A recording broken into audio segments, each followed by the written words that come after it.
সফল হতে চাই, আমাদের মধ্যে কেউ কেউ অন্যের হাত ধরে উপরে ওঠার চেষ্টা করেন, আবার কেউ কেউ অন্যের পা চেটে উপরে ওঠার চেষ্টা করেন। দেখুন, অন্যের হাত ধরেও উপরে ওঠা যায়, অর্থাৎ সফলতা অর্জন করা যায়, আবার অন্যের পা চেটেও সফলতা অর্জন করা যায়। তবে কোনটা সঠিক এবং কোনটার উপকারিতা রয়েছে, মন দিয়ে শুনুন কথাগুলো, আপনারই কাজে লাগবে।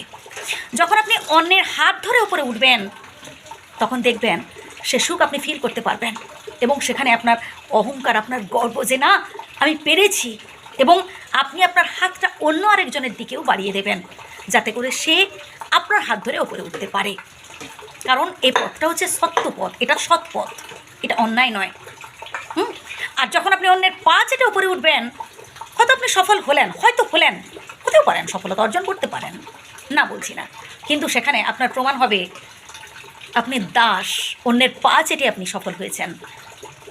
সেখানে আপনাকে সব সময় মাথা নত করে থাকতে হবে কারো না কারোর কাছে, কারণ আপনি নিজের যোগ্যতাই নয়, আপনি অন্যের পা চেটে উপরে উঠেছেন। এটাই আপনার কোনো রকম অহংকার, কোনো রকম গর্ব নেই যে আপনি সফল হয়েছেন, এটাই শুধুমাত্র আপনি দাস হয়ে থাকলেন। তাই সবসময় চেষ্টা করবেন নিজের যোগ্যতা অনুযায়ী কিছু প্রাপ্ত করার, যোগ্যতা অনুযায়ী কিছু অর্জন করুন। নিজের যোগ্যতা দিয়ে কঠিন পরিশ্রম করে অন্যের হাত ধরে উপরে উঠতে পারেন, কিন্তু পা চেটে কখনো উপরে উঠবেন না। হ্যাঁ, হতে পারে আপনি বারবার পিছলে পড়বেন, হতে পারে আপনি উঠতে গিয়ে বারবার পড়ে যেতে পারেন, তবুও বলবো কারোর পা চেটে নয়, কারোর দাস হয়ে নয়, সফলতা অর্জন করুন নিজের যোগ্যতায়। সেখানে চিরসুখী হবেন, সেখানে আপনি সারা জীবন খুশিতে থাকবেন, সারা জীবন আপনি আনন্দে থাকবেন। এ সুখ চিরস্থায়ী সুখ, আর কারোর পা চেটে পাওয়া সুখ, এটা সুখ বলে মনেই হয় না আমার কাছে। কারণ আপনি কারোর কাছে কেনা হয়ে থাকলেন, আপনি দাস হয়ে থাকলেন অপরের কাছে, আপনি সেখানে স্বাধীন নন, আপনি দাস অপরের। সেখানে আপনি সারা জীবন বিকিয়ে দিলেন নিজেকে অপরের কাছে, আপনার নিজের কাছে নিজেরই খারাপ লাগবে দেখবেন একটা সময়।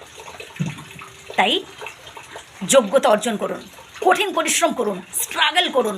হ্যাঁ, অনেক বাধা আসবে, এই বাধাগুলোকে জয় করতে হবে আপনাকে, বাধাগুলোকে জয় করে উপরে উঠুন এবং সদা সর্বদা সুখে থাকুন, যেন সফলতা অর্জনের পর আপনার মহা সুখ হয়, হৃদয় থেকে আপনি হাসতে পারেন,